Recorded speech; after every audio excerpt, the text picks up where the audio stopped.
So today pag-uusapan natin yung isang bagay na magpapa-level up ng website nyo. Kung paano gumawa ng custom domain email gamit ang Bluehost. Kung may business ka, or nagsisimula ng blog, or gusto mong magmukhang mas professional online, yung email na parang you@yourwebsite.com can really make a huge difference. Sa video na to, ituturo ko sa inyo step by step kung paano gawin yan. And yeah, trust me, mas madali to kaysa sa iniisip nyo. By the end of this video, meron na kayong sariling custom email na ready nang maka-impress sa audience nyo. So let's get started. Alright, bago tayo magsimula sa setup, pag-usapan muna natin kung bakit magugustuhin magkaroon ng custom domain email in the first place. Kung generic email address pa rin ang gamit mo, baka ma-miss out mo yung mga chance to boost your credibility. Isipin mo na lang kung mag-i-email ka sa potential client, customer, or kahit sino pang gusto mong ma-impress, yung custom email address na you@yourwebsite.com agad-agad ang nagbibigay ng professional vibes. Plus, sa custom domain email, di ka limitado sa isang address lang. You can create multiple emails for different purposes. Sobrang useful nito para maging mas organized yung communication mo at magmukhang polished overall.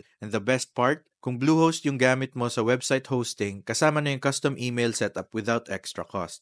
So, let's start by logging into your Bluehost account or mag-sign up kung bago ka pa lang. Kung wala ka pang account, perfect timing na kasi currently may special discount si Bluehost. $1.99 per month na lang from the regular price na $7.99 per month. Plus, meron kang free domain for 1 year, free SSL certificate, at 24/7 expert support. May link ako sa description below, so pag kinlik nyo yun, mapupunta kayo sa page kung saan pwede kayong pumili ng isa sa 4 na plans ng Bluehost. So para sa karamihan sa inyo na nagsisimula pa lang, yung basic plan ng Bluehost ay more than enough na. Meron kang option na gumawa ng hanggang 10 websites sa plan na to. Kasama dito yung 10GB na SSD storage. Kaya nito ang 100 concurrent visitors at ideal siya for around 40,000 visits per month. And yeah, meron ka ding free domain for the first year. Pati na yung professional email na ituturo ko sa inyo kung paano i-set up maya-maya. And marami pang iba. Again, nandyan yung link sa description para makapagsimula kayo. So, pagkatapos nyo gumawa ng account at makapag-login, ito ang makikita nyo, yung dashboard nyo. Basically, ito yung control center ng lahat ng bagay na related sa website nyo. Dito mo pwedeng i-manage ang domains, emails, website files at iba pa. Ngayon, kung hindi pa connected yung domain mo sa hosting plan, yun ang unang step na kailangan mong gawin. Crucial tong step na to kasi kailangan nakalink yung email mo sa specific na domain. Para gawin to, pumunta ka sa domain section sa kaliwang side ng dashboard mo. Dito makikita mo yung list ng lahat ng domains na na-register mo gamit yung Bluehost. I-select mo yung domain na gusto mong gamitin para sa custom email mo at siguraduhin connected siya sa hosting plan mo. Alright guys, so kapag nakasetup na yung domain mo, ang next step is pumunta sa email section para makagawa ka ng custom email address mo. May ilang paraan para makarating dun. Pero ipapakita ko yung pinakamadali at direct na paraan. Ganito lang. Mula sa dashboard mo, punta ka sa kaliwang side at hanapin yung email and office. Tapos i-click mo yung panel email. Pag nandun ka na, siguraduhin nakaselect yung email accounts. Then click mo yung continue. Ngayon, nandito na tayo sa email accounts area. Kaya ito na yung exciting part.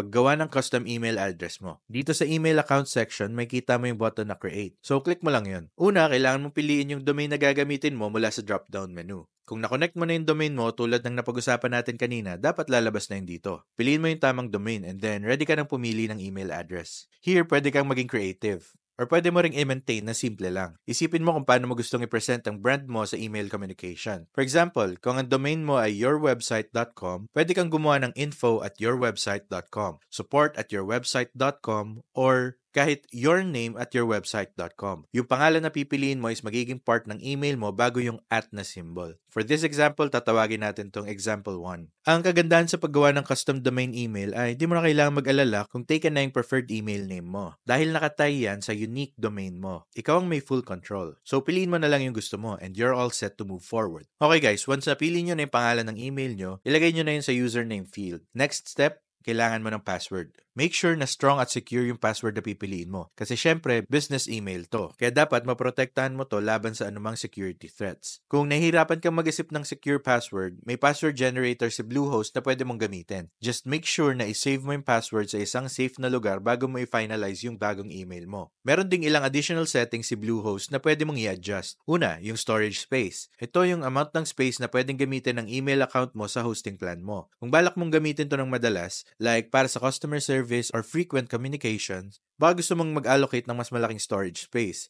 Pero kung pang occasional use lang, okay na yung default setting. Next, may kita mo yung option sa plus addressing. Cool feature to kasi pwede nitong automatic na isort yung emails sa iba't ibang folders based sa keyword na i-add mo sa email address. For example, pwede mong gamitin yung info plus orders at yourwebsite.com para automatic na mapasok ang order sa specific folder. Kung di mo kailangan tong feature na to, okay lang na iwanan mo na lang as is. Kapag na-adjust mo na yung settings base sa gusto mo, i-click mo lang yung create. And congratulations! Nakasetup na ang custom email address mo. Live na to and ready nang gamitin. Kung gusto mong balikan yung settings, i-click mo lang yung edit settings dito. Dito mo pwedeng baguhin yung storage space, kung saan pwede kang pumili ng megabytes, gigabytes, terabytes, or kahit PB. Na honestly, di ko rin sure kung ano yun. Pero feeling ko mas malaki pa siya sa terabytes. Tandaan lang na yung hosting plan mo ay limitadong storage. Kaya hindi mo pwedeng i-allocate yung space na lampas na kaya ng plan mo. Alright guys, so ngayon na may custom email address ka na, ang next step is i-access yung inbox mo para makapagsimula ka ng mag-send at receive ng emails. Ganito lang yan. Balik ka sa email accounts page sa Bluehost dashboard mo. Makita mo dun yung bagong email address na ginawa mo. Andun din yung ibang options para ma-manage yun. Para makita ang emails mo, i-click mo lang yung check email sa right-hand side ng screen. Magbubukas yan ng webmail sa bagong tab. May ilang webmail clients na ino-offer si Bluehost. At isa sa mga popular options is yung round queue. Sobrang simple at linis ng interface nito kaya madaling gamitin. Pero kung mas gusto mong gamitin yung ibang mail client tulad ng Outlook or Apple Email, madali lang din yung sa Bluehost. Meron silang automatic configuration options para sa maraming sikat na mail clients. Kaya hindi mo na kailangang i-manually input yung settings. So, balik tayo sa email account section. Makikita natin yung bagong email na ginawa natin. Para check yung email, i-click mo lang yung check email at magbubukas to sa bagong tab. Piliin natin ulit yung round cube. Ayan, nandito na tayo sa email inbox natin. Pwede ka nang mag-send at mag-receive ng emails. Para gumawa ng bagong email, pumunta ka lang sa top at i-click yung compose. From here, pwede ka nang pumili ng recipient at simulan ang pagsusulat ng email. Ngayon, kung hindi mo trip gamitin tong email provider na to, pwede mo pa rin tong i-connect sa mas familiar ka client like Apple Mail or iba pang mail providers. So, marami kang flexibility dito. Choose what works best for you. So, ngayon na fully set up na yung email mo, pwede mo nang i-explore yung ibang options tulad ng email forwarding. Sobrang handy nito kung gusto mong i-consolidate lahat ng emails mo sa isang inbox, tulad ng Gmail account mo. Ang gagawin mo lang, piliin mo yung email address na gusto mong i-forward. Tapos, ilagay mo yung address kung saan gusto mong i-forward. Halimbawa, yourname@gmail.com. Pag na-setup mo na to, lahat ng emails na papasok sa custom domain address mo ay automatic na mapupunta sa Gmail mo, making it super easy to manage everything in one place. Kapag fully running na yung custom email mo, importanteng mapanatili nating smooth ang operations nito. Regular na i-check yung storage use, lalo na kung naka-default settings ka lang. Pag napansin mong mapupuno na yung inbox mo, pwede mong dagdagan yung storage allocation or clean out yung mga lumang emails regularly. Syempre, siguraduhin mo ring secure yung password mo at palitan to periodically para iwas hack. And yun na, kumpleto na yung guide natin para gumawa at i-manage ang custom domain email gamit ang Bluehost.